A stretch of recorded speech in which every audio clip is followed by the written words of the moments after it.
chocolate viene del sur de Ecuador.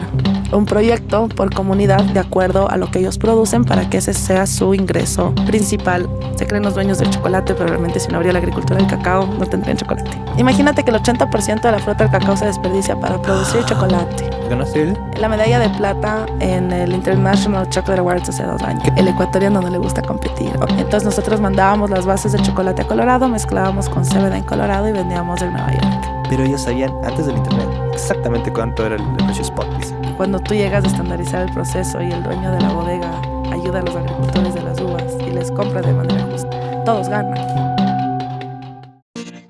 Compraventa 360, la forma más fácil y rápida de comprar o vender tu pyme. Regístrate ahora y disfruta de todos los beneficios que te ofrecemos. Compraventa 360. Me contabas que el chocolate... ¿De dónde viene el chocolate? El chocolate viene del sur de Ecuador. ¿Cómo sabemos de eso?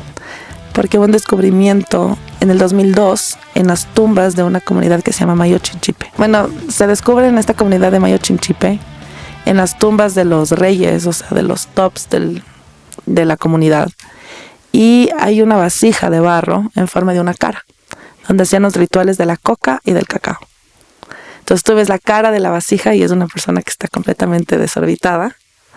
Y justamente hacían el ritual del cacao porque eso les daba energía. Este descubrimiento cambia la historia del chocolate en el mundo, sí, porque creían que era mexicano el cacao y que la domesticación del cacao fue en México por los mayas, pero realmente nace 3000 años antes en la Amazonía ecuatoriana y después se esparcen los cacaos hacia el norte y el sur de Latinoamérica. Qué interesante. Y cuéntame un poquito más, tú eres sommelier. Yo soy sommelier. ¿Cómo llegaste a ser sommelier? ¿Qué es ser sommelier? Sommelier es el puente entre los productos de calidad que hay en una mesa. Es la persona que comunica lo que está pasando en una mesa hacia el consumidor final. Entonces muchas veces tú estás tomando un vino y no sabes qué es lo que te estás tomando. La responsabilidad del sommelier es comunicar y contarte y enamorarte de lo que está detrás de esa mesa. Generalmente está muy correlacionado al vino, pero tú no puedes tratar un vino si no hay algo con qué combinarlo, ¿no? Entonces siempre tienes que saber de materias primas, tienes que saber de productos de calidad como el tema del jamón serrano, por ejemplo, o el jamón ibérico y cuál es la diferencia entre los dos. A veces te cobran tanto un plato en un restaurante y mucha gente dice, pero esto está muy caro, no quiero pagar. Pero estás hablando de un producto de calidad, con una buena materia prima, y va a haber una diferencia en el precio y el sommelier te va a indicar por qué, ¿no? Digamos, eso es el tema en el términos de servicio. Hoy por hoy el sommelier está metido en comunicación, en importaciones de vino, en productos atrás como es el tema del chocolate, el té, el café.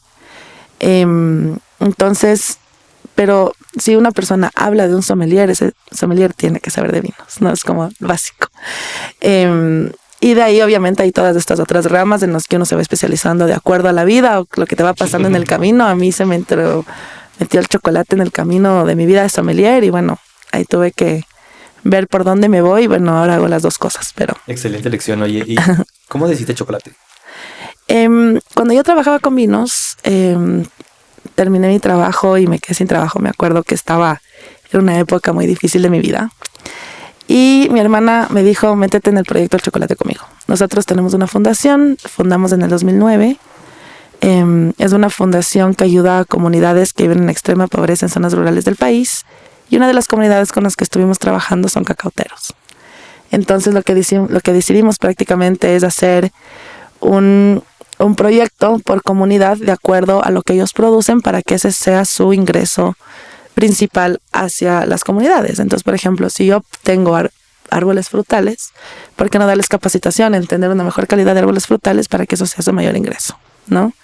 Tú puedes medir la pobreza de diferentes maneras, ya sea por ingreso económico, ya sea por un tema de analfabetismo, desnutrición. Entonces, nosotros nos enfocamos en ingreso económico por medio de los medidores del CICE en el 2009. Entonces, digamos que fue en el 2008 empezamos ya a trabajar con Pistichí, que fue la primera comunidad, que era entre Chunchi y Alausí. En ese tiempo era el tercer pueblo más pobre del Ecuador, porque estamos buscando el más pobre y no encontrábamos. Entonces, por medio de estos medidores llegamos a dar con esta comunidad, que fue súper chévere porque hicimos bastantes proyectos y de ahí en el 2012 nos llamaron de Cuaque, que son cacauteros, y de ahí nace el tema del chocolate. Qué bien, ¿puedes explicarme un poquito del tema de Me contabas un poco que hay un tema tenaz detrás del chocolate, una pobreza detrás del chocolate. Sí, hay mucha informalidad, hay mucha labor infantil, especialmente en países como África y Ghana y Costa de Marfil. Lo que pasa ahora es que nos hemos enfocado mucho en exportar cacao, sin importar lo que hay detrás de ese cacao. El cacao es la base de un chocolate y el cacao es una fruta que nace en un tronco de árboles ancestrales. La cosecha del cacao es con machete, ¿sí? Y cuando nos comemos un chocolate y un brownie en un lugar, no estamos pensando en quién cosechó ese cacao y con quién fue la persona que estuvo con machete dándome lo que yo estoy comiendo en una mesa. Hay una desconexión muy grande de lo que pasa en la agricultura del cacao y en los productos finales. Y yo le veo al chocolate como sommelier, como un vino, ¿sí? Si tú tienes total trazabilidad, ¿qué pasaría si yo les digo, tengo un Cabernet Sauvignon chileno, pero le fermento en Quito o le fermento en Colombia? ¿Qué creen que va a pasar con ese vino? No es tan bueno. Se oxida, ¿no? Se oxida, ¿qué más puede pasar? Se puede picar, las uvas pueden fermentar antes, el sabor de ese vino no va a estar igual. ¿Y qué pasa si yo hago el vino donde están las uvas y tengo una bodega donde yo controlo todo el proceso? Te está hablando de un terroir, te está hablando de una trazabilidad, estás teniendo un producto con identidad. Y eso pasa con el chocolate. Con el chocolate tú puedes tener un terroir y una identidad única si tratas el chocolate como un vino. Pero lamentablemente el mundo, como está fragmentado y como está diseñado, todas las fábricas se encuentran en Suiza, en Canadá, en Estados Unidos. Las grandes, ¿no? En Italia se creen los dueños del chocolate, pero realmente si no habría la agricultura del cacao, no tendrían chocolate. Entonces yo creo que como una sommelier ecuatoriana, mi responsabilidad es trabajar con chocolate y no con vino, porque tengo que trabajar con lo que las tierras de mi país me dan, ya que ejerzo mi carrera acá, ¿no? Y más bien comunicar al mundo que el chocolate es igual o aún más importante que el vino en el tema de trazabilidad. ¿Qué es trazabilidad? La trazabilidad es saber de dónde viene cada pepa de cacao que llega a ese producto final. ¿Y cómo se hace eso? Trabajando directamente con agricultores, teniendo comercio directo con ellos, identificando las diferentes variedades de cacao que hay en el país y entender los terroirs de acuerdo a una fermentación. Entonces yo creo que aquí se parte de una base, es cómo se hace chocolate, ¿no? El chocolate tiene dos procesos. Primero la cosecha, como les comentaba, es con machete, con estas mazorcas amarillas hermosas. Es más, quiero mostrarles aquí algo que a mí me encanta, que es el cacao cuando se parte en la mitad. Tiene esa forma, ¿sí? Que es como curvas. Ese es un cacao partido en la mitad, ¿ya? El rato que se parte el cacao, se riega en un tanque las pepas blancas, que es como una guava, ¿sí? Que es como una baba. Y eso llega a un centro de acopio, que son unas casas súper, humildes, ¿sí? Donde tienes tú unas cajas de madera, donde ponen ahí todo el cacao y fermenta. ¿Qué pasa con la fermentación? La fermentación en el vino es la transformación de azúcar en alcohol. Sí, en el tema del cacao pasan algunas fermentaciones, hay una fermentación bacteriana, hay una fermentación enzimática, y en la fermentación lo que pasa es que esta baba que está pegada a la pepa se separa y se comienza a filtrar. Si ustedes llegan a una casa de fermentación del cacao van a oler alcohol, ¿sí? Pero es un alcohol con bacterias, entonces no es un aroma, es un aroma que puede ser muy agradable si el cacao viene con tantos aromas de su tierra y de su terroir, pues es un aroma muy agradable. Sí, más bien debería ser un aroma agradable. Si yo controlo la fermentación, van a ver que en un periodo de 2 semanas se van a ir pasando por diferentes niveles. Entonces hay 4 niveles o 3 niveles de cajas de madera donde se va trasladando el cacao y se va fermentando de manera uniforme cada una de estas pepas. El rato que ya se separa esta pielcita, esta baba de la pepa, eso se seca, ¿sí? Se seca en unas soleras. No sé si han visto en la costa que secan en asfalto lo de las carreteras. Eso no se debe hacer. Okay. Porque está adquiriendo obviamente toda la contaminación que hay en este proceso, porque además de un producto que adquiere muy fácil los aromas externos. Entonces en estas soleras, lejos de la carretera, es mucho mejor. Y una vez que están secas las pepas, eso se pone en quintales y eso se exporta a Suiza, a Canadá, a Estados Unidos, a las fábricas de chocolates en las ciudades. Y claro, como yo tengo una producción muy grande, por ejemplo en el caso de los suizos, tiene una producción tan grande, cogen los cacaos de todo el mundo, mezclan en un solo batch, meten leche, vainilla, azúcar, para opacar los defectos de los cacaos que llegan, porque son muy amargos, y prácticamente es el chocolate que conocemos, ¿no? Si yo cuido mucho ese terroir y tengo un muy buen cacao y una buena materia prima, ¿por qué voy a querer meterle tanta cosa? Entonces ahí es cuando empecé a descubrir en este proceso que cada cacao, cada terroir, cada lote tiene una identidad aromática importante que yo quiero rescatar para cuando yo lo pueda catar, tenga esa identidad, ¿no? Y ahí empezó todo. Ahí empezó todo el proceso. Ahí tomé algunas decisiones en el proceso del chocolate. Me di cuenta que la lecitina es el aceite que utilizan para unificar los ingredientes. Funciona como en un emulsifier en inglés. Es un, ¿cómo se dice cuando es conductor de unión de ingredientes? Sí. Un acelerador. No, más que nada es como una manteca. Ya. Entonces que une toda la pasta de cacao. Una vez que ya llegamos a la fábrica les explico cómo se hace.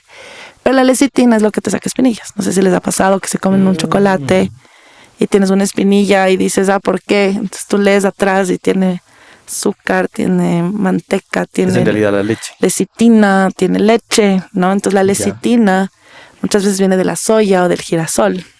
Pero si yo tengo un cacao tan bueno, con una tan buena identidad, ¿por qué no utilizar la manteca de la misma pepa? Para darle esa cremosidad y esa identidad a ese chocolate. Si ustedes se comen un chocolate con lecitina, va a derretir bien, pero se van a quedar con la boca aceitosa. Y eso es la gente que no se da cuenta, porque es el chocolate que conocemos, entonces eso nos gusta, ¿sí? Porque es lo único, cuando uno comienza a conocer, se vuelve más picky, ¿no? Mientras más conozco, menos quiero esto y lo otro, y lo mismo pasa con el vino. Mientras más conoces, te vuelves más, juzgas un poco más, pero con criterio, ¿no? Para que esos productos tengan una mejor calidad con el tiempo. Y entonces, ¿tú me puedes explicar un poquito de qué es un buen chocolate? ¿Qué hace un buen chocolate? A ver, primero, el chocolate tiene... al momento que llegan estas pepas a las fábricas, se debería escoger las pepas y partirlas en la mitad y asegurarse que la fermentación estuvo correcta. Como yo me fijo esto, el rato que yo parto una pepa en la mitad y está morada, quiere decir que no pasó por un buen proceso de fermentación. Entonces, de un quintal se agarran 1000 pepas, se parten y se califican. Si yo tengo un 70% de malas pepas en toda esa selección, ese quintal se desecha, se manda de vuelta y se pide uno nuevo. ¿Cómo se ve una mala pepa versus una buena pepa? La pepa tiene que ser café, no tiene que tener raíz, tiene que ser como los nibs que tienes. Si tú abres esa cajita, se dice nibs de cacao. Este aquí. Ajá, el rosado, ábrele. No sé, Javi, si puedes ayudarnos a mostrar esto. ¿Ves algo morado ahí? Ya, busco algo morado. ¿O no? No debería haber. No hay nada morado. Se encuentra, entonces, los nibs... Huele delicioso. Tengo que decir, es chocolate. Eso es la base de todo. Sí, al momento que llegan las pepas y ya calificas, se las tuestan. Al momento de tostarles, realmente ahí está la receta del chocolatero. Yo no quiero sobretostar una pepa porque va a oler a quemado. No sé si les ha pasado que se comen un chocolate y sienten al final especialmente los chocolates negros. Pasa lo mismo con el café, supongo. Sí, que tienen esa sensación que algo se quemó. Ya, ajá. Y es muy amargo. Un carbón tostado, algo así. Sí, cuando yo controlo el tostado de diferentes temperaturas, primero se va tostando la parte de afuera y después va ganando calentura lo de adentro. Yo lo de adentro no le quiero quemar porque ahí está la base y la esencia de los aromas de lo que está alrededor de ese cacao. Un cacao que adquiere aromas de banana, de maracuyá.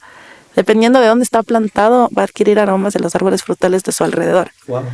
Eso se llama cacao fino de aroma, que es la variedad, digamos, la más demandada a nivel mundial. Solo hay 5% de este cacao fino de aroma en el mundo y Ecuador produce 65% de este cacao. Entonces, por eso el cacao ecuatoriano es tan cotizado en el mundo, porque es prácticamente un cacao que te da para jugar con chocolates con mucha identidad. Por eso los chocolateros más importantes del mundo trabajan con cacao fino de aroma ecuatoriano. Entonces tienes que tostar estas semillas, ¿cierto? Sí. Y de ahí, quería preguntarte esto, ¿por qué los mejores chocolateros del mundo parecen estar en Bélgica? Tú vas al centro de Bélgica y todo es chocolate, todos que wow, sí es igual. ¿Y qué le ponen en Bélgica a los chocolates? ¿Son negros o son dulces? Son súper dulces. Son súper dulces. Yo sí creo que cuando como un chocolate la gente dice, qué rico porque sabe azúcar. Claro, pero prácticamente le ponen leche, azúcar, vainilla. ¿Qué hace un buen chocolatero ya que no puede hacer aquí? Prácticamente poder decir yo quiero un cacao con estos perfiles para mi chocolate. Eso no pueden controlar. Entonces, la idea de perfiles. Por ejemplo, en este chocolate, ¿por qué no catamos uno en conjunto, te parece? De una. Primero tenemos, este es un chocolate al 100%. Y le rompo nomás. Se me da pena, Rosa. Entonces voy a partir esto con las manos. Sí, Wow. entonces al momento que catamos un vino, ¿qué hacemos? Observamos el color del vino, ¿no es cierto? Vemos el brillo, entonces el brillo es súper importante en un chocolate, tiene que tener su reflejo, porque eso me habla de que hubo un buen templado. O sea, al momento que le tostamos, de ahí le descascarillamos y sale por un lado la cascarilla y por otro lado los nibs, que fue lo que vimos acá, Ajá. ¿no es cierto? Los pedacitos de la semilla. Exactamente. La cascarilla, ¿para qué utilizamos? Para infusiones, para bitters, para té de cacao. Pero lo que en realidad utilizas es la baba que se va secando en este momento, ¿cierto? La ¿O se va baba totalmente se descarta, porque la baba desaparece. Se bota la... Ah, no sabía. Ahora, el mucílago ahora es muy cotizado. ¿sí? Se llama mucílago. Mucílago de cacao, exactamente. Esto ya estamos hablando netamente de la pepa. Imagínate que el 80% de la fruta del cacao se desperdicia para producir chocolate. En realidad usamos las pepas entonces y Sí, ya. y ya. Pero dijiste muy clarito hace un segundo, se botaba. Se botaba porque ahora ya la gente ha caído más en conciencia de esto. Y de ahí nace este proyecto que se llama Cacao Eco Village, que es nuestro objetivo como Avanti, con mi fundación, con mi hermana, Caro. Que es crear la primera fábrica de chocolate, ¿sí? Con desechos de cacao.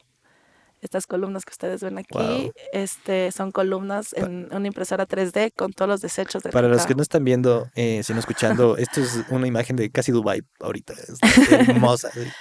El proyecto empezó en Pedernales un fin de semana antes del terremoto. Nosotros llevamos trabajando con ellos desde el 2012 y en el 2016, en abril del 2016, hubo un terremoto devastador en la comunidad. Y de ahí nace este proyecto, porque dijimos, ok, ¿cómo podemos ser como fundación más sostenibles? Porque tú puedes pedir plata todo el tiempo, pero a veces no es lo más sostenible. Entonces decidimos aprender a ser empresa para poder hacer este tipo de proyectos. Y ahí vas a utilizar la baba de cacao. Y ahí vamos a utilizar la baba de cacao. ¿Qué nomás se desperdicia el cacao? La mazorca. La mazorca. Eso puede utilizarse para hacer platos, para hacer abono, se utiliza ahorita, pero al final del día se pueden hacer un millón de otras cosas más. El cacao es tan bondadoso, tiene tantos antioxidantes que se puede utilizar para cosmetología.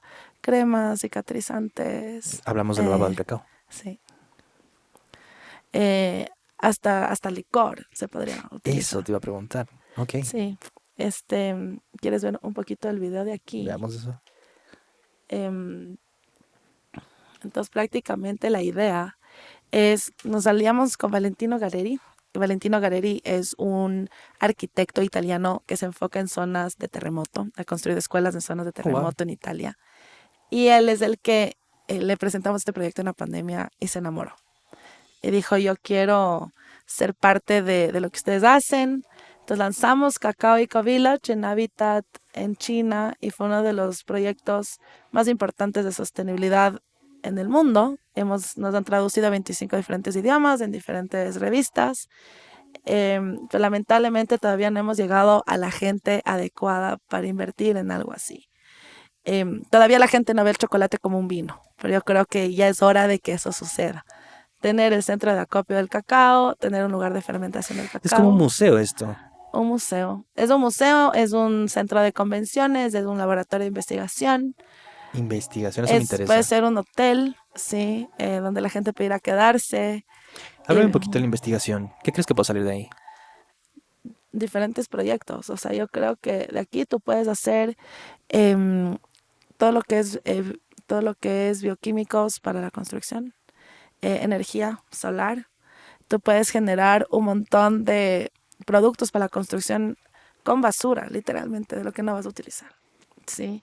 Ser una arquitectura completamente sostenible en el proceso, utilizar paneles solares. Las fábricas de chocolate se contaminan muchísimo. Solo con el envío del cacao en contenedores en barcos a Bélgica y a Suiza, imagínate el costo de eso para el mundo, porque es un producto súper demandado. Si es que tú haces el chocolate de esta gente en diferentes lugares donde están los cacauteros, imagínate el ahorro de eso. Sería una sola exportación y no doble, no habría doble contaminación. ¿Por qué doble exportación? porque llega a Suiza, llegan los chocolates suizos de Ecuador y la basura de esos chocolates se quedan acá. Buen marketing, estamos cambiando en este momento. Pero Entonces, educar a la gente es caro, es lo que yo siempre digo. Es caro. caro. Pero una vez que lo haces, ya tienes ese cliente. Exactamente. Y por eso con Muse queríamos hacer algo más allá, ¿me entiendes? Porque tú necesitas hacer un chocolate. El chocolate es tan saludable, tiene tantos antioxidantes, ¿da? Es igual que tomarte un vino tinto al día, ¿sí? Una copa de vino tinto al día te ayuda a la circulación de la sangre, te ayuda al corazón, te ayuda a problemas cardiovasculares, Yo he escuchado que es como enamorarte también, te da dopamina. te da dopamina, te pone feliz, te inhibe, sale una buena conversación. El chocolate es lo mismo, es igual de apasionante que un vino. Cuéntame Sí. qué buscas en un chocolate, qué hace un buen chocolate. Mencionaste un poco el aceite en la boca. Sí, a ver, quiero que le rompas. A ver, ¿Ya bueno. viste el brillo? ¿Te gusta el brillo? ¿Te gusta lo que ves? Sí, brilla un poquito como que fuera un juguete, un Sí, juguete. un juguete. Le Veamos. vamos a romper. Como le aparto así. Sí. Un buen snap, ¿no? Un buen Un snap. chocolate que no suena no es un chocolate de calidad. De ahí lo vas a acercar a la nariz y lo vas a oler. Me estaba comiendo. Y ahí vas a sentir aromas. Aunque no lo creas y te concentras bien, en este caso vas a sentir una nota de avellana, algo de café, algo de frutos rojos. Voy a coger con estas pinzas porque me estoy manchando. Sí, una notita de banana. No sé si le sientes alguna fruta. Chocolate. Oye, o sea, no. Quisiera decir naranja, pero puede estar completamente Puede mal. ser naranja porque Mm. están cerca de árboles frutales de naranja y de banana. Nuestro chocolate tiene una característica muy importante y es la banana, porque hay muchos árboles frutales alrededor de este cacao. Ya. Los agricultores con los que trabajamos tienen algunos árboles frutales ¿Me cerca. puedo comer mientras nos explicas? Sí, Ya. y el rato que te comas le vas a derretir, no le vas a morder. Le vas a pasar por todo el paladar y ahí vas a ir sintiendo la acidez, el amargor, el balance. Este es un chocolate 100% sin azúcar. Uy, sí, está amargo. ¿Qué Es, balance? que es un amargor que no te mata, que no te molesta. O sea, que está ahí, pero no debería sobrepasar ese amargor. Claro, estaba esperando un M&M, que es pura azúcar. Pero olía a M&M, ¿ok? Tú hueles a chocolate y piensas que todo es dulce. Ese es el cacao finadero. Me estás comiendo un 100% sin leche, 100% sin sin nada. azúcar. Oye, pero está súper bien para ser 100%. Con este No ganamos... está muy agrio, para nada. No, con este ganamos la medalla de plata en el International Chocolate Awards hace 2 Me años. sabe a pan, o sea, tiene una serie de sabores. Me está sabiendo un poquito a pan. La pancito Qué rico. no te invita a un espumante o no te invita también a un ron. Yo sí soy una bestia, no entiendo nada de nada, por eso estás aquí educándome, gracias a Dios. Pero sí, es una sorpresa súper agradable. Y Sí, me contabas que ganaste el... la medalla de plata en el International Chocolate Awards hace 2 años. ¿Qué es el International Chocolate Award? Es una competencia que concursan los chocolateros en todas las partes del mundo y hacen diferentes categorías. Chocolate negro, 100%. Y en esa categoría nosotros ganamos medalla de plata. Felicitaciones, muy bien. Así que, ¿por qué? Porque la materia prima, el cacao con el que trabajamos y el proceso que nosotros tenemos es súper minucioso para llegar a este tipo de chocolates. Entiendo. Aquí en Ecuador se vendía el chocolate más caro del mundo. Se vende el chocolate. Se vende el más caro del mundo. Sí, ellos son colegas. A mí me gusta la competencia. A mucha gente no, pero a mí sí. Somos una cultura, el ecuatoriano no le gusta competir o no sabe competir. A nadie le gusta competir, pero muy bien. Pero yo creo que la competencia es importante para Súper. que los mercados crezcan. Si no tienes competencia, no tienes a dónde crecer, no tienes a Claro. dónde innovar. Si te copian algo es porque estás haciéndolo bien. Y solo está en ti, en seguir innovando y seguir cambiando hasta llegar a algo que... Porque yo creo que la esencia de una persona que tiene una empresa es el conocimiento atrás de lo que te ha llevado a entender cómo manejar tu negocio. Y esto no se aprende si no es equivocándote, si no es teniendo bastantes tropiezos, que te cruces con gente en el camino que te estafe. Pueden pasar muchas cosas, ¿sí? Ok. Pero en ese proceso o tomas la decisión de dejar ahí las cosas o de seguir luchando hasta llegar a tu objetivo principal. Y hablemos un poco de innovación. Tú innovas un montón en chocolate, ¿no? Me decías Sí. que tenías... Dime los chocolates más locos que tengas. A ver, ahorita vamos a sacar 4 líneas de producto. Les quiero mostrar acá. Que es algo que... Ahí está. Ahí, ahí está. Estos son nuestros chocolates que vamos a sacar ya estamos imprimiendo esto. Así que ustedes tienen la premisa del... Nos está mostrando por si acaso a la gente que está escuchando unas imágenes de unas barritas de chocolate, pero son como pirámides alargadas. Son prismas. Son prismas. Sí. Ok. ¿Qué es un prisma? Es un triángulo que tiene todas las partes iguales.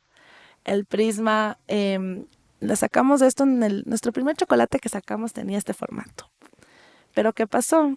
Nosotros queríamos hacer chocolates con altos porcentajes de cacao, solo con azúcar de coco, porque tiene menos niveles de glicemia, para que te comas de acuerdo a tu estado anímico. Las sacamos en unos empaques chiquititos, que era como una caja cuadradita. Si ves que los prismas son chiquitos. Si era una cajita así cuadrada, que se abría en la mitad, se hacía una M de Mousse y tenías 14 palitos de chocolate para que te comas durante el día. Para que te relaje, te active o te mande a dormir. Sacamos uno con hemp y cardamomo para la relajación. Sacamos uno de guayaba con moringa al 90%, entonces altos niveles de cacao. Mientras más alto sea el nivel de cacao en un chocolate, más energía te va a dar. Entonces, como Como un café. tomarte 3 espressos, más o menos. Oh, wow. No sabía eso. Entonces te da muchísima energía. Más aún el 100%, no el 100%. Es como quieres algo energético, cómete un chocolate al 100% y te da la misma reacción que un café. Ahora, ¿qué pasó con este empaque? Que nos adelantamos mucho al mercado, ¿no? Era un producto funcional, que en ese tiempo la gente no consumía productos funcionales, solo llegaban a comerse la barra de proteína, también llena de azúcar. Por ¿no? funcional te refieres a que tiene un uso, Claro, ejemplo, café. que te ayuda ok, a tu estado energía. anímico, claro, Ok. te da energía, te ayuda a la salud de alguna manera. Al innovar tanto en ese tiempo fue una negativa para las ventas de nuestro producto. ¿Por qué dirías que la caja era demasiado rara? La caja era muy cara, primero antes que chocolate, nos salía más cara que chocolate la caja. Segundo, la gente no entendía nuestro producto, nos pusieron en perchas de condones porque era del tamaño de un No te condón. puedo creer. ¿Qué tenía el Eh, chocolate? Era una barra, era una caja muy brillante de color intenso entre verde, rosado, azul. Ok. Y estaba laminado el Mousse en la parte derecha de la caja. Entonces tenías un recordatorio, Pero no era para una el líbido, caja. ¿o sí? No, No, el te pusieron líbido, chocolate al lado, ok. sí, pero el Bueno, tiene su líbido, lógica también, sí, ¿no? por la caja, por el tamaño de la caja. Ya. Y abrías y había una tarjetita que te explicaba la funcionalidad de cada uno de los ingredientes. Y adentro de esa cajita, o sea, era mucho empaque, mucha comunicación. Y encima el display tenía que decir qué es lo que había adentro. Entonces, creo que ¿No le gustó a la gente o qué? la gente no lo entendió. ¿Qué aprendiste de No, ese tema? no la entendió. Ya. Simplemente no la entendió y creo que nosotros tampoco supimos cómo comunicar. Y eso nos hizo caer otra vez en barras, no hacer barras de chocolate, pero con altos porcentajes de cacao, igual chocolates funcionales, pero dijimos no. O sea, la esencia de nosotros siempre ha sido rescatar la funcionalidad del cacao. No queremos ser un chocolate más, ya hay muchos chocolates en el mercado y más allá de eso, un chocolate que te sienta bien, que te haga sentir bien. Y yo creo que el líbido, por ejemplo, es un chocolate interesante. Tienes un chocolate que se llama líbido. Sí. ¿Qué tiene el líbido? Tiene la arginina, que es un componente que se encuentra en los lubricantes para ayudar a tener mejores orgasmos, ¿sí? Y tiene la arginina y tiene jengibre y maracuyá. Esta es una receta que la estamos modificando porque creo que el jengibre está too much, está muy picante, pero es muy interesante porque mucha gente quiere tener y sentirse bien consigo mismo. Yo creo que el líbido es una excelente explicación. Lo que estoy viendo ahorita en la caja es que tus chocolates tienen 35 calorías. Sí. O sea, en realidad no es tan... Uno piensa en chocolate y piensa en, wow, me va a engordar un montón. Son 35 calorías y son 2 palitos al día que te comes, ¿no? Entonces a comer todo esto Ok. porque la idea es que te dosifique 2 palitos al día. Entonces por 7 días y te compras la caja que tienes tu weekly kit. Me encanta, ¿no? ok. Pues mandar un tratamiento con chocolate. Claro, es como las pastillas que te tomas o las gomitas de colágeno y ese tipo de cosas. No es la misma idea, es un suplemento nutricional en forma de chocolate con buen sabor a chocolate. Y obviamente algo que pasa mucho es que los chocolates funcionales en los mercados no son ricos. Tienen los ingredientes. Porque tienen alto nivel de cacao. No, porque simplemente no han sabido jugarle bien la receta. Le han metido mucho marketing, la gente compra porque sabe que le sienta bien. El marketing está súper bien comunicado, pero yo creo que realmente tienes que hacer algo rico para que la gente vuelva a comprarlo. Volvamos ¿no? un poquito al tema. ¿Cómo juzgas tú un chocolate? Primero por el brillo, de ahí Primero tiene que sonar, tiene que tener un buen snap, de ahí tiene que derretir bien la boca, tiene que tener balance, tiene que tener persistencia después de habértelo comido, o sea, que te siga recordando el sabor del chocolate. Ese es un nivel de calidad importante detrás de un chocolate. Y tiene que tiene que hacerte sentir bien, ¿no? Quieres comerte algo que después te sienta mal a la panza. Me encanta. Y tú eres juez de chocolates, ¿no? Yo fui juez de chocolate antes de tener mi marca. Ya no puedo ser juez y parte. Claro. Fui 3 años consecutivos. Y eso es lo juez que de tú chocolate. buscabas en un chocolate. Claro. Entonces, ya al ser jueza, ya dije, no, esto quiero para mí, quiero esto, ¿no? Claro. Me encanta, este es para la calma. Tiene ashwagandha. Y no sé si has escuchado de esta hormona que se llama 5-HTP. Esta hormona lo que te ayuda es a darte felicidad y a sentirte bien. Entonces te da calma, te sientes feliz. La ashwagandha es igual súper nutritiva. Y estamos hablando de un chocolate que te comes igual los 2 palitos al día. Y esta es la fundita que te llega adentro de la caja. Entonces tú te puedes llevar la fundita y tenerla contigo. Entonces te vas de viaje y ya no te llevas toda la caja, sino te llevas ya la fundita con los 14 prismas. Entiendo, oye, interesante. Entonces puedes poner como lo que quieras. ¿Puedes poner lo que quieras en chocolate Lo que quieras. Lo que quieras. Lo que quieras. ¿Cómo se pone, por ejemplo? Depende si viene en aceite o si viene en polvo. Entonces agregas el aceite a la cocción, pero está caliente el chocolate porque te está Claro, derretido. o sea, una vez que te llegan las pepas y las trituras como nibs, llega una máquina que se llaman conchadoras. Las conchadoras lo que hacen es romper estos nibs hasta que se vuelve una materia líquida, ¿sí? En esta materia líquida se agrega azúcar, se agregan los ingredientes y se deja conchando de 48 a 72 horas. ¿Conchando? Conchando. ¿Qué es conchando? Son 2 ruedas dentro de una máquina que está girando que va comenzando a romper y hacer que las micras de ese producto sean tan diminutas que se vuelve una materia líquida. Entiendo. Entonces, el rato que ya se está conchando pasa a otro proceso. No sé si has visto, pero se riega el chocolate en una mesa y le paletean. Eso se llama templado. Eso se hace que se baje la temperatura del producto, del chocolate. El rato que le baja se vuelve a subir, se vuelve a bajar y esa templadora hace que tenga ese brillo el producto. Como posterizar, algo así. Sí, exactamente. O sea, tienes que bajarle la temperatura para volverla a subir para que haya una buena integración de los ingredientes dentro del chocolate y que se mantenga con su brillo y que no se vaya a blanquear, ¿no? Entonces, Cuando se blanquea es porque se oxida. Porque hubo un mal templado. O cuando pasó por algún tema de temperatura muy fuerte, ¿no? Cuando se derritió y se volvió a, digamos, a solidificar, ahí tú puedes ver que hubo un cambio de temperatura en ese producto. Ya. Tenemos, a mí otro que me encanta de acá es el Focus. Sí, no sé si alguna vez te ha pasado, pero necesitas concentrarte, necesitas en la mañana de un lunes, antes de una reunión aburrida, te comes un... Esto sí lo psilocibina. Este te enfoca, sí, y este tiene un hongo que es súper bueno, que es el hongo melena de león. Y tiene matcha. Entonces, este es un chocolate igual al 73%, 2 palitos, 35 calorías, sí. Y te comes estos 2 palitos al día, las veces que necesites enfocarte. Qué interesante. Oye, está buenazo. Y esto es para dormir. Porque sí funciona. Yo me estaba tomando justamente un suplemento de psilocibina y de enfoque. Sí, y te ayuda un montón. Y para dormir, hoy por hoy la gente sufre de ansiedad, la gente no duerme bien, tenemos al Netflix al lado y esa luz del celular hace que uno no pueda reconocer si es de día o de noche, ¿sí? Y la melatonina es súper bueno para eso, te ayuda a dormir. Le pusimos manzanilla para que tengas este recordatorio de cuando uno se quiere sentir bien, se toma un té de manzanilla con melatonina y bueno, en un chocolate al 35%. Este es también un chocolate interesante, ¿no? Entonces tenemos estos 4 sabores por el momento de chocolates funcionales, más unos de prebióticos y también uno de proteína que te vienen en unas barras de 30 gramos, ¿no? Que justamente eso lo vamos a sacar para el mercado de Nueva York en julio de este año. Entonces ahorita estamos todo el desarrollo. Esta es la premisa de lo que ustedes están viendo aquí, pero súper contentos de lo que estamos logrando, ¿no? Y explícame un poquito como emprendedora, ¿cómo llegas a Nueva York? Mi hermana vive allá. Ya. Mi hermana se fue allá por otra cosa. Hoy ahora terminamos trabajando las 2 en el chocolate de cabeza. En el 2018 me fui a hacer 2 años de investigación de más que nada de R&D, ¿no? Todo lo que es investigación de desarrollo de productos. Me fui a casi 1,200 lugares a preguntar que si quieren un chocolate, ¿cómo lo quisieran? Me caminé toda la ciudad en un calor terrible, me enfermé, me dio fatiga, bueno, todo me pasó. Y fuimos tocando puertas e investigando con una encuesta qué es lo que están buscando los clientes, de qué tamaños, qué formatos, qué sabores. Teníamos un amigo aliado que trabajaba en una empresa de medición de tendencia de consumo al día.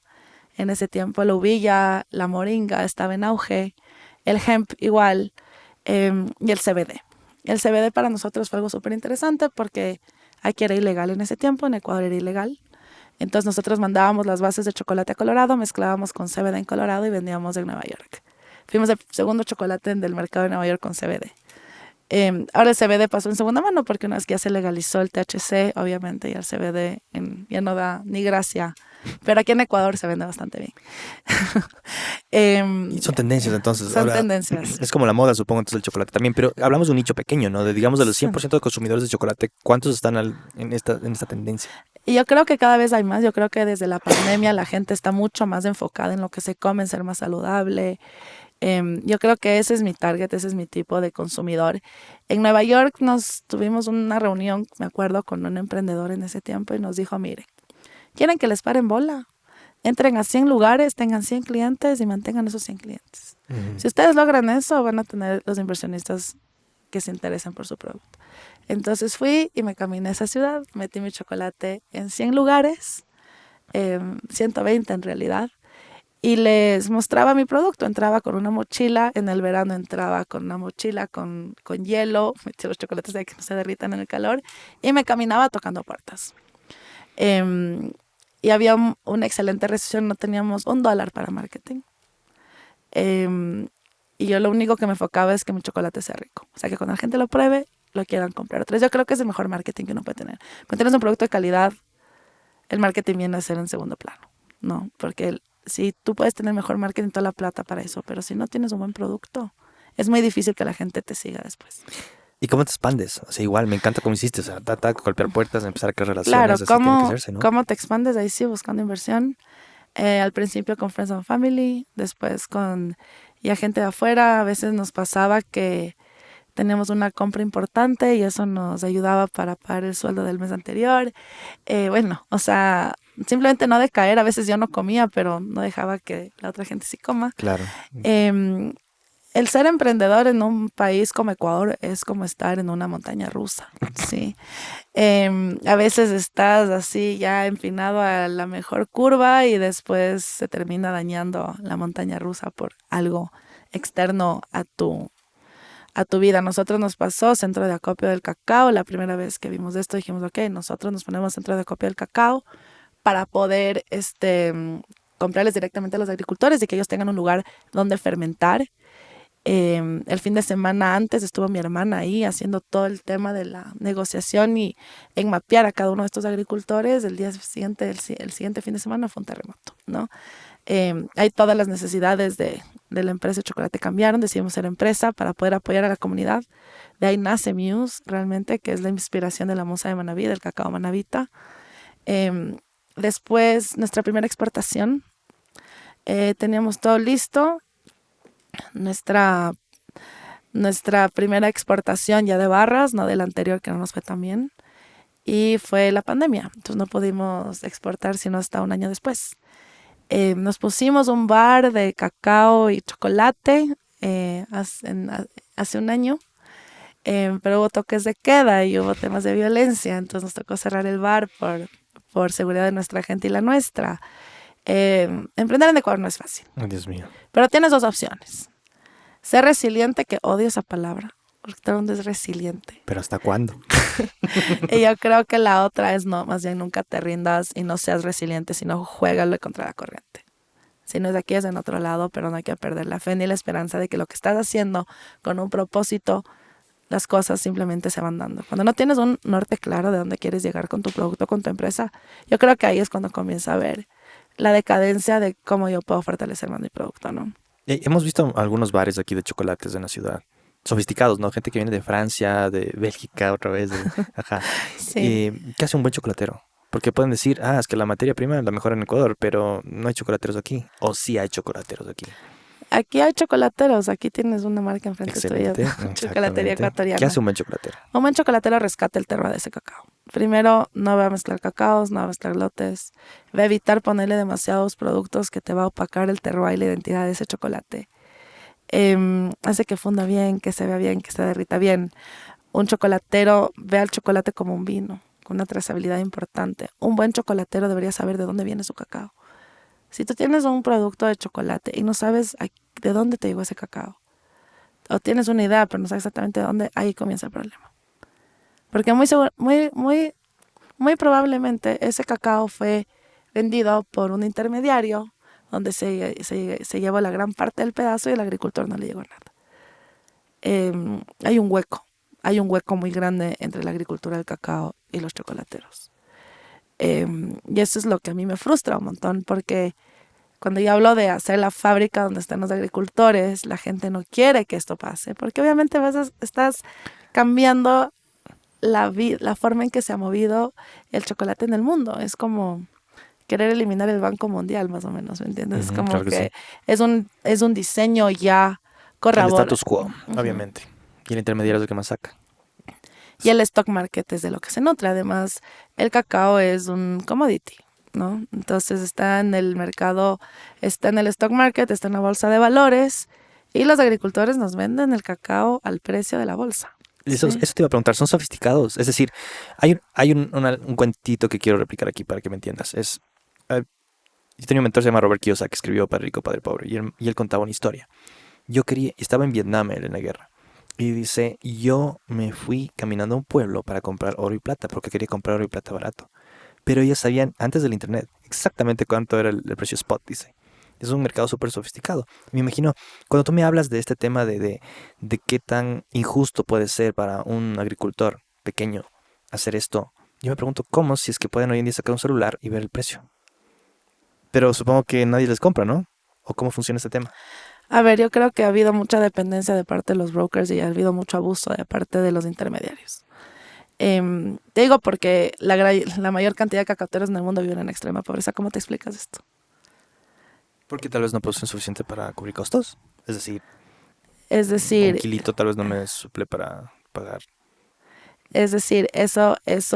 eso es como que me digas que el productor de uvas, Te hablo de la ignorancia completa, ¿no? claro, no, pero te digo, eso es igual lo que Ujú. puedes decir cuando tú hablas de un productor de uvas, Ok. que el agricultor de uvas se muere de hambre y el que hace el vino, cuando tú llegas a estandarizar el proceso y el dueño de la bodega ayuda a los agricultores de las uvas y les compra de manera justa, todos ganan, Ya, ¿verdad? que no es lo que pasa Pero entonces. tienes el comercio directo con los agricultores, como bodega. El chocolate no, Pero no hay porque alguien lo evita o porque no hay. porque lo evitan. Debería haber, sería muy fácil. De eso estoy pensando. O sea, ¿por qué? Porque se ponen las fábricas de chocolate en Bélgica y en Suiza, porque ellos industrializaron el proceso del chocolate con maquinaria. Ellos son los que producen maquinaria. Aquí en Ecuador hay maquinaria nacional y muy poca gente las compra. Yo tengo maquinaria nacional en toda la primera fase de mi proceso de chocolate. La tostadora es hecha en Ecuador, la descascarilladora es hecha en Ecuador, la seleccionadora de cacao es hecha acá y el molino es hecho acá. Cuando quiero industrializar mi chocolate y quiero una templadora y quiero una conchadora hecha acá, no encuentro. Y lo que encuentro es demasiado costoso. Me toca traer de Suiza, me toca traer de otros lados, porque no me da mi presupuesto para comprar acá una templadora hecha acá, porque no hay la tecnología tampoco que yo requiero para tener un chocolate de calidad. Entonces se volvió un tema bastante complejo, no es tan fácil. Pero hay que empezar por algo. Y se empieza trabajando directamente con ellos, entendiendo que el costo de un cacao va a depender directamente de los agricultores. Al momento que tú les pagas a ellos, ellos ganan, ¿no? Y como vendiendo cacao seco, si venden cacao en baba, es peor. Ellos tienen que tener un centro de acopio del cacao.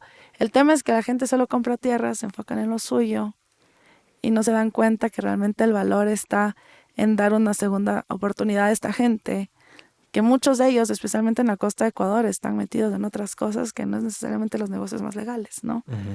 Hay mucho narcotráfico, es muy complejo. El cuaque que yo conocí con mi fundación en el 2016, ¿El pueblo? sí, hoy por hoy no puedo entrar. Sí, entonces puedo entrar, sí puedo, pero no garantizo que salga. No quieres entrar. Quiero entrar, es más, quiero entrar y con fuerza, pero entrar a lo bien, entrar con un proyecto como este. El rato que tú das una segunda oportunidad a la gente de escoger dónde trabajar con una fábrica de chocolate que va a dar de comer a mucha gente, la gente va a tener dónde escoger. Pero si tú sigues ignorando estas zonas de conflicto, solo porque hay conflicto, esto se va a volver una bola de nieve y cada vez va a haber menos cacao y cada vez va a ser más difícil encontrar cacao hecho por estas familias, o sea, cultivado por estos agricultores. Es muy fácil hablarlo, pero es muy complejo accionarlo, ¿sí? Nosotros como fundación hemos estado ahí metidos de cabeza haciendo proyectos de desarrollo y sostenibilidad con comunidades y sabemos lo complejo que puede llegar a ser. Pero eso no quita que si yo el día de mañana tengo la oportunidad de ponerme mi fábrica de chocolate, yo no quiero comprar tierras. Yo quiero que toda esta gente que no tiene dónde fermentar, que no tiene un centro de acopio, vea el valor de seguir cultivando cacao fino de aroma y nosotros seamos las personas que les ayuden a copiar esto y que las mujeres, que seguramente muchas de ellas viven bajo violencia doméstica, tengan un call center. Entonces, con nuestra fundación lo que estamos buscando es dar nuestros chocolates a todas ellas para que vendan chocolate, ¿sí? Queremos que vendan chocolate, que ellas tengan sus propias cuentas de los chocolates que ellas vendan y tengan un botón de auxilio y que sea todo esto dentro de un tema social importante de la mujer, que ahorita en Ecuador esto es terrible, especialmente en estas comunidades de tanta violencia. Y obviamente eventualmente tener ahí la fábrica de chocolate, ¿no? Que esa es nuestra meta, digamos, de aquí a largo plazo, pero corto plazo digo yo, porque ya habíamos tenido un inversionista para montar la fábrica y se echó para atrás con la muerte de Villavicencio. Por eso te digo, aquí en Ecuador es muy difícil manejar la fábrica, por eso mi enfoque es afuera, porque eso me da más rentabilidad. Para los que están escuchando el podcast desde otras partes, lo de Villavicencio está en otro podcast que tuvimos con Jorge Peñafiel, ver un político al cual asesinaron aquí. Sí. Y fue noticia internacional, mundial, ¿no? Sí, o sea, Ecuador era el país más seguro Era.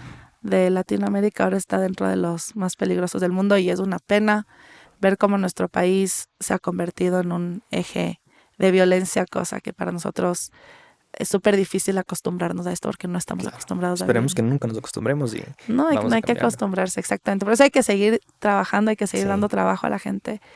Hay que seguir soñando en proyectos como este. Y como muchos emprendedores tienen sus sueños y sus metas, pero lo que sigo es ya una vez que tú estás en el mercado de afuera y logras ser más competitivo y aprecian el chocolate ecuatoriano, ahora el mercado de afuera exige trazabilidad. Cuando yo empecé esto, nadie me exigía trazabilidad. Y para mí eso era lo más importante. Ahora me exigen de dónde viene el cacao, ¿no? Entonces ya comienzan a haber más preguntas y el consumidor se vuelve más educado y te exigen cada vez más entender por qué haces lo que haces, ¿no? Entiendo. Te felicito, Gaby. Es Gracias. Una gran historia. Ahora, ¿dónde te podemos encontrar? No sé si puedes ver allá y decir a nuestros... Nos pueden encontrar en nuestras redes sociales en Muse Cacao, M-U-Z-E Cacao. Nos pueden contactar directamente ahí. Nosotros les vamos a contestar todas sus dudas. Exportamos en Estados Unidos. Tenemos un e-commerce en Nueva York y para todo el país. Entonces, está en Estados Unidos, nos pueden pedir. Y en Ecuador nos pueden contactar por WhatsApp tranquilamente. Por medio del Instagram, ahí les escribimos el número de teléfono. Así que ha sido un gustazo. Y Gaby, ¿cuándo iniciaste todo este viaje del chocolate? Nosotros iniciamos, con la fundación en el 2009 y en el 2018 con Muse. Viajas en el tiempo, estás viendo a ti en el 2009. ¿Qué te dices? Sigue haciendo lo que haces, ¿no? Sigue teniendo esta conciencia social. Siempre ha sido muy del servicio hacia los demás. Y sigue trabajando con comunidades. Yo creo que eso es lo más lindo. Gracias por tu tiempo, Gaby. Gracias. Es un placer. Igual, gracias a ti. Y gracias, Gaby. Gracias, Javi.